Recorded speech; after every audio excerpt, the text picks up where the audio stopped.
गुरु ब्रह्मा गुरु विष्णु गुरुदेवो महेश्वरः गुरु साक्षात् परब्रह्म तस्मै श्री गुरुवे नमः। वक्रतुंड महाकायं सूर्यकोटि समप्रभं निर्विघ्नं कुरु मे देवा सर्वकार्येषु सर्वदा। ఇవాళ రోజున మహిషాసుర మర్దిని అమ్మవారి గురించి తెలుసుకుందాం. అసలు ఏం జరిగింది అందరికీ జయ జయ హే మహిషాసుర మర్దిని రమ్యకపర్దిని శైలజే. దీని మీనింగ్ ఒకరోజు మనం పెట్టుకుందాం, చాలా బాగుంటుంది. అసలు కొన్ని స్తోత్రాలు మెల్లగా మనం ప్రవచనాల్లో చెప్పుకుందాం వాటి మీనింగ్. అది తెలుసుకొని కనుక ఆ స్తోత్రాలు చదువుతుంటే మనకి వెంట్రుకలు ఎక్కువచ్చుకుంటాయి, గూస్ బంప్స్ వస్తాయి, అసలు ఆ వైబ్స్ మనం ఫీల్ అవ్వగలుగుతాం. సరే, ఇవాళ అలాంటి పవర్ఫుల్ అవతారం అమ్మవారు మహిషాసుర మర్దిని అమ్మవారి గురించి తెలుసుకుందాం. సోనాద్రి మూలమున గల ప్రవాళాద్రి సమీపాన ఉమాసులోచన త్రిలోచనుని ప్రతిష్ఠించి రహస్యంగా తపం ఆచరించసాగింది. సోనాద్రి అంటే అరుణాచలగిరి మొదట్లో ఇంకొకటి ఉంది, అక్కడ చిన్న పర్వత ప్రాంతం ప్రవాళాద్రి దాని పేరు. అక్కడ స్వామిని ఒకటి సీక్రెట్ ఒక ప్లేస్. సాధన ఎప్పుడు అందుకే సీక్రెట్ అంటారు. బయటకు అందరు నేను ఇన్నిసార్లు చేస్తున్నాను, హనుమాన్ చాలీసా నేను జపం అన్నిసార్లు చేస్తున్నాను, గాయత్రి ఎన్నిసార్లు చేస్తాను చెప్పినట్టు అయిపోయింది. సాధన ఎప్పుడు ఎవరితో డిస్కస్ చేయకూడదు. సాధన మీకు గురువుకి మాత్రమే, ఒక గురువుతోనే డిస్కషన్. సాధన ఎవరితో డిస్కస్ చేయొద్దు. ఏ గురువుని మీరు నమ్ముకున్నారో ఆ గురువుతోనే డిస్కస్ చేయాలి సాధన విధంగా. గురువు గారు అడుగుతారు, లేదంటే మీకు చెప్పాలి గురువు గారికి, స్వామి ఇలా చేస్తున్నానండి, ఇంతవరకే అవుతుంది, దీనికి కొంచెం ఇంకా ముందుకెళ్లే విధంగా మీరు మా మీద కరుణ చూపియండి అంటే గురువు గారు హింట్స్ ఇస్తారు, లేదంటే అనుగ్రహిస్తారు. దాన్ని బట్టి సాధన ముందుకెళ్తాం.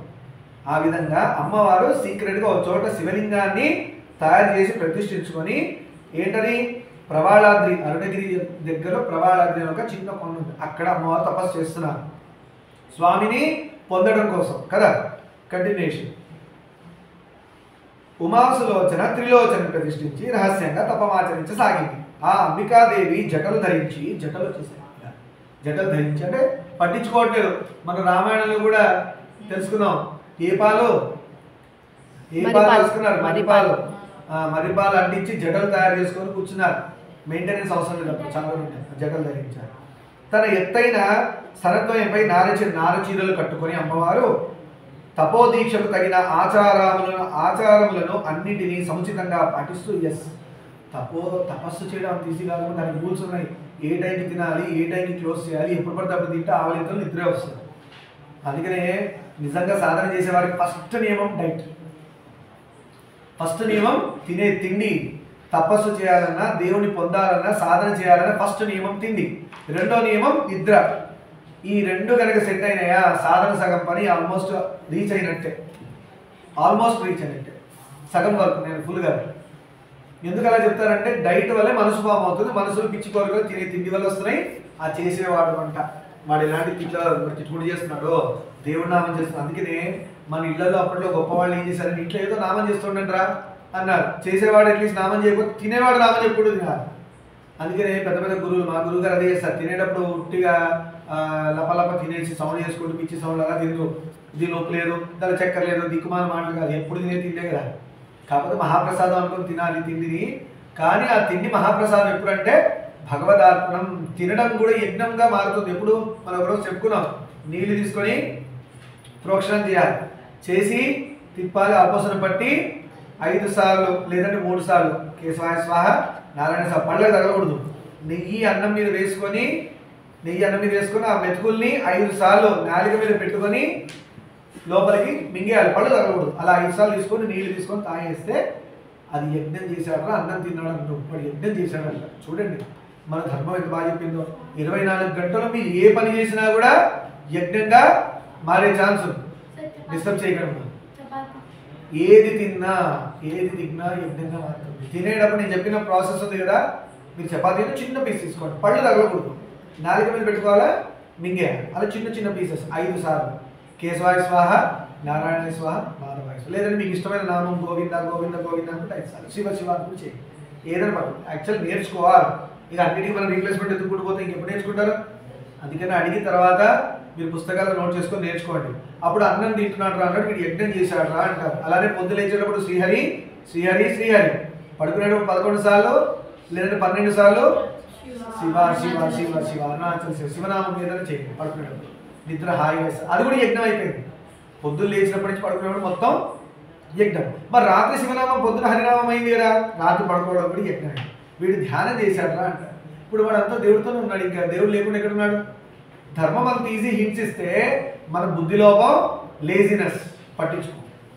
కలి రాను రాను ముదురుతుంది, కలియుగం రాను రాను ముదురుతుంది. కలి ఒకటే చెప్పాడు, నోటి వల్ల శరీరం యొక్క స్పర్శ వల్ల, స్పర్శ సుఖం అంటారు, దానికి నోటి యొక్క తినే లక్షణం ఏది పడితే తోసేయడం లోపల ఉందా, ఈ రెండింటి వల్ల మనిషి సగం నాశనం చేసేస్తా అని చెప్పాడు కలి. ఈ రెండింటి వల్ల నాశనం చేసేస్తాడు మనిషిని, దేవుడి దగ్గర పోనీకుండా. ఇప్పుడు మనకు తిన్న తిండి మనసుగా మారుతుంది కదా, అక్కడే డేంజర్ స్టార్ట్ అయింది. పిచ్చి పిచ్చి ఆలోచనలు, పిచ్చి పిచ్చి చూడాలని మనసు ఏం చెప్తుంది కళ్ళతో, అసలు పట్టుకోవడానికే వీల్లేని మనసు ఎన్ని చేస్తుంది మనతోనే, పిచ్చి పనులు చేయించి మళ్ళీ కొట్టిస్తుంది, తిట్టిస్తుంది. కనబడుతుందా పోనీ పట్టుకుని దాన్ని దెబ్బలేద్దామంటే కుదరదు. అందుకని అక్కడ ఎవరిని పెట్టాలి? బరువుగా, మనసు పారిపోకుండా ఏం చేయాలి? గురువు గారిని పెట్టాలి బరువుగా, అప్పుడు అది పారిపోదు. గురువు గారి పాదం మనసు మీద తొక్కి పెడతారు ఇలా. అందుకని శంకర భగవత్పాద, భగవత్పాద వాళ్ళ గురువు గారు గోవింద పాదాలు ఎత్తి మీద ఉంటాయి, అంటే మనసు మీద ఉంటాయి. ఎత్తి మీద ఇక్కడ కాదు, మనసు మీద ఉండాలి. మనసులో గురువు గారు ముద్ర ఉన్నంతసేపు కలి ప్రవేశించలేడు. ఎందుకంటే గురువు అంటే బరువు, ఆ బరువు చూస్తే కలి కూడా పరువు, బరువు ఉన్న చోట కలి పరువు ఉంటాడు ఆయన. అందుకు గురువు గారు ఎప్పుడు దానికి ఒక మంచి ఎగ్జాంపుల్ చెప్పారు. మన శరీరం గొప్ప చెట్టు లాంటిది అయితే దాని మీద పాపాలనే కాకులు ఎప్పుడు కూర్చుంటుంటాయి. బుల్లెట్ అనే రామశబ్దం వేసి మనం దాన్ని కాకిని కొడదామని చూస్తే అన్ని ఎగిరిపోయినాయి, రామ అని సౌండ్ రాగానే పాపాలన్నీ ఎగిరిపోయినాయి. బుల్లెట్ ఫైర్ చేయకుండా ఉంటే మళ్ళీ వచ్చి కూర్చుంటాయి. అంటే రామ అనే బుల్లెట్ అనే శబ్దం ఎప్పుడు నడుస్తూ ఉండాలి, రామ రామ శ్రీరామ శ్రీరామ శ్రీరామ శ్రీరామ, పాపాలు ఎగిరిపోతాయి, ఇంకెక్కడ కూర్చుంటాయి. అలా చేసి చేసి చేసి చేసి అగ్ని గుండంలా కాలిపోతాం. అప్పుడు ఎన్ని పాపాలు పడ్డా కూడా పాపాలు కాలిపోతున్నాయి. రమణ మహర్షి గారు, షిరిడి సాయిరాం, లేదంటే గొప్ప గొప్ప గురువులు, వాళ్ళు ఒక అగ్ని గుండంలా కాలిపోయారు. వాళ్ళ మీద ఎన్ని పాపాలు కూర్చున్నా కాలిపోతాయి, కానీ వాళ్ళకి ఏం కాదు. అంత సాధన చేయాలి.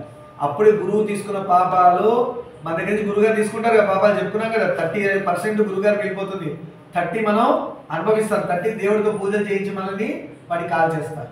ఆ విధంగా పాపం డివైడ్ అవుతుంది.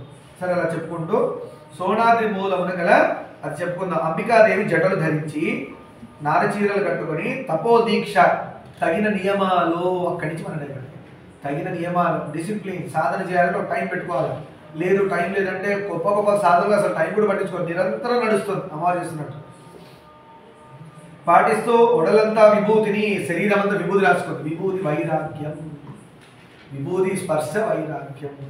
చూడండి, తెలుసో తెలియకో మనం అన్నీ అలాంటివి చేస్తున్నాం. విభూతి రాసుకుంటాం, బొట్టు పెట్టుకుంటాం, బొట్టు పెట్టుకుంటే జ్ఞాన చక్రం, గాజులు వేసుకుంటే ఇక్కడ నాడులకు ప్రెస్ అయ్యి గొప్పనైన శరీర దృఢత్వం వస్తుంది, హెల్త్ బాగుంటుంది. గాజులు అందుకు వేసుకోవాలి. ఆడపిల్లలు గాజులు వెరీ నైస్, గుడ్, అలా ఉండాలి, వెరీ గుడ్.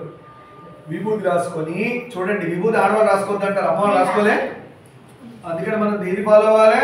ధర్మాన్ని ఫాలో అవ్వాలి. గాలికి వచ్చిన మాటలు ఎప్పుడు వినద్దమ్మా.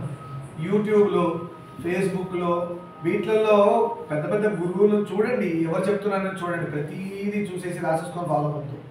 ఆ గురువు రిలేబులా, వినొచ్చా, ఫాలో అవచ్చా? ఎందుకంటే ఇవాళ రేపు శివద్వేషులు బయలుదేరారు, విష్ణుద్వేషులు బయలుదేరారు, రకరకాల వాళ్ళు ఈరోజు మీడియాలో ఏదో మాట్లాడారు తోసేయడం, అలా తయారైంది. చూసుకొని సెలెక్ట్ చేసుకోవాల్సిన బాధ్యత కూడా మనది. ఆశ్రమమును రక్షించుటకై సత్యవతి అమ్మవారు ఏం చేశారు? ఇప్పుడు విభూతి రాసుకొని శ్రేష్టమైన నిష్టను అవలంబించింది. అంటే ఇప్పుడు మనం రామాయణంలో తెలుసుకున్న విశ్వామిత్రుడు కూడా ఏం చేయడానికి, హోమం చేయడానికి వెళ్ళాడు కదా, రాముడిని లక్ష్మణుడిని పెట్టారు రక్షగా. ఎందుకు? యజ్ఞ దీక్ష తీసుకున్నాక ఎవరిని చంపడానికి ఉండదు, చంపడానికి ఉండదు, అవునా? యజ్ఞ దీక్ష. అలా ఈవిడ కూడా, అమ్మవారు కూడా దీక్ష తీసుకున్నారు. అయితే కాపలాగా ఎవరిని పెట్టారు? సత్యవతి, కానన వైరి, బంధుమారి, సుభగ, ఈ నలుగురిని పెట్టింది అమ్మవారు. తనను ఎవరిని డిస్టర్బ్ చేయకుండా కాపలా కాస్తుంటారు. 4 చాలా శక్తివంతులు అమ్మవారి సైన్యం, 4. ఓకేనా? అనే శక్తి దేవతలను తన ఆశ్రమ సంరక్షణకు నియమించింది. శ్రీచక్రం కూడా అదే. శ్రీచక్రంలో మధ్యలో పాయింట్ లలితాద్రి సుందర అమ్మవారు, 3 దేవతలు బ్రహ్మ విష్ణు మహేశ్వరులు కింద ఉంటారు. అలానే అలా పెద్దగా 18 మొత్తం ఆవరణలు ఉంటాయి. దాని సీక్రెట్గా తర్వాత డిస్కస్ చేసుకుంటాం శ్రీచక్రం గురించి. నిర్దిష్టమైన తన ఆదేశంలో నిర్వచించి తన స్ట్రిక్ట్ రూల్స్ చెప్పిన వాళ్ళకి ఇలా ఫాలో అవ్వాలి, ఇలా ఫాలో అవ్వాలి, నా సాధన డిస్టర్బ్ అవ్వకూడదు అని వాళ్ళకి చెప్పేసింది. అప్రతిహత శక్తి సంయుక్త కఠిన ఆజ్ఞలైన విక్రమోపేతంగా నిర్వర్తించు నిపుణత్వం గల దుర్గాదేవిని వీళ్ళకి హెడ్గా పెట్టింది. ఈ నలుగురికి దుర్గమ్మ వెనకాల ఆవిడే లలితమ్మకు అసిస్టెంట్ గా అడిగింది. అంటే ఆమె అవతారమే దుర్గమ్మ అవతారం. అన్నింటికంటే హెడ్ పైన లలిత అమ్మవారు, ఆవిడలోంచి వచ్చిన అమ్మ దుర్గమ్మ. సో వీళ్ళ నలుగురి పైన హెడ్గా దుర్గమ్మను పెట్టింది. ఎలాంటి వాడినైనా ఛేదించి పడేస్తాం దుర్గమ్మ. దుర్గము అంటే కఠినము, ఆ కఠినాలకే గెలిచి ఓడించేయగలిగే తల్లి. గొప్పనైన కష్టాలు అమ్మవారు తీసి పడేస్తాం. అందుకే దుర్గాదేవి. దుర్గమమైన పనులు, చాలా కష్టమైన పనులు అమ్మవారిని పట్టుకుంటే ఈజీగా అయిపోతాయి, అందుకు దుర్గాదేవి. అలా ఏదైనా టఫ్ అనండి అమ్మవారు దుర్గాదేవి పట్టుకుంటే ఏదైనా పని సాల్వ్ అవుతుంది. వన ప్రాంతాన్ని అంతటిని సంరక్షించటకు నియుక్తం చేసింది దుర్గమ్మని. వన ప్రాంతం కూడా చూసుకోమని చెప్పింది లలితమ్మ. దేవతలు మహిషాసురుడు అనే మహామాయావి వచ్చాడు. మహిషాసురుడు అనే గొప్ప మాయావి, వాడు అంతా తపస్సు చేసి శక్తులు తెచ్చుకున్నాడు. వాడు బ్రహ్మకు తపస్సు చేసి వాడు ఏం చేస్తాడు, మహామాయావి అతి శక్తి సమంతుడు అయిన రాక్షసునికి భయపడి పార్వతీదేవి దగ్గరికి వచ్చి శరణు వేడాడు. అమ్మ కాపాడమ్మా, మహిషాసురుడు ఏం చేస్తున్నాడంటే బ్రహ్మవరం చేత గర్వంతో వాడు మమ్మల్ని సతాయిస్తున్నాడు, మమ్మల్ని కాపాడాలి అని అన్నారంట. అప్పుడు అమ్మవారు అంటున్నారు, వాణిని ఏదో ఒక మిషన్ మీద సంహరిస్తాను లెమ్ము అని వారికి అభయం ఇచ్చింది. సరే మీరు టెన్షన్ పడకండి, వాడికి ఏదో రీజన్ వాడిని చంపేస్తాను, మీరు టెన్షన్ పడకండి, వెళ్ళండి అని పంపించింది అమ్మవారు. అని ఆ యోగాంబికాదేవి మనోనిగ్రహణ పరాయణయ్యి మనోనిగ్రహం. ఇప్పుడు దేవతలు తీసుకొచ్చి మనసులో ఒక ఆలోచన చేశారు, ఏంటి మహిషాసురుడు చంపాలి, ఎంబడి వెళ్ళిపోలే. ప్రైమ్ ఏంటి చేయాల్సిన అమ్మవారి డ్యూటీ, శివుడిని చేరాలి, తపస్సు చేరాలి. ఇలా మనం చదివే టైంలో ఎవడో ఫ్రెండ్ వస్తాడు, చదివే టైంలో ఫేస్బుక్లో మెసేజ్ వస్తుందో, వాట్సాప్ లింక్ ఏదో వస్తుందో, యూట్యూబ్లో టింగ్ అంటుందో, మన చదువు మనసు అడిపోతుంది. అమ్మవారు ఎన్ని చెప్తున్నారు చూడండి పిల్లలకి, పెద్దవాళ్ళకి, పిల్లలకే కాదు పెద్దవాళ్ళకి కూడా. చేసే పని మీద దృష్టి డైవర్ట్ అవ్వద్దు, అదే మాయా, పక్కకి వెళ్ళిపోతున్నారు. అమ్మవారే మాయా స్వరూపి కాబట్టి అమ్మవారికి తెలుసు ఏది ఏంటని. అమ్మవారు డైవర్ట్ అయ్యారా, ఎలా వస్తున్నారు మళ్ళీ మనోనిగ్రహం, మళ్ళీ ఏది నేను చేయాలి అని మనసుకు చెప్పుకొని తను అటువైపు పోకుండా, అదే వాడిని చంపడానికి పోకుండా అమ్మవారు మళ్ళీ తపస్సు స్టార్ట్ చేశారు. ఆ యోగాంబికాదేవి మనోనిగ్రహణ పరాయణి అయి దిష్టుడు తపోనిష్టాదిష్టురాలయ్యింది అని చెప్పుకుంటూ ఇవాళ రోజు పురాణం ఇక్కడ శుభం పలుకుదాం. రేపటి రోజున మహిషాసురుడి గురించి అమ్మవారు ఏం చేయాలనుకుంటున్నారో అది తెలుసుకుందాం. సర్వం శుభామేశ్వర పాదాలు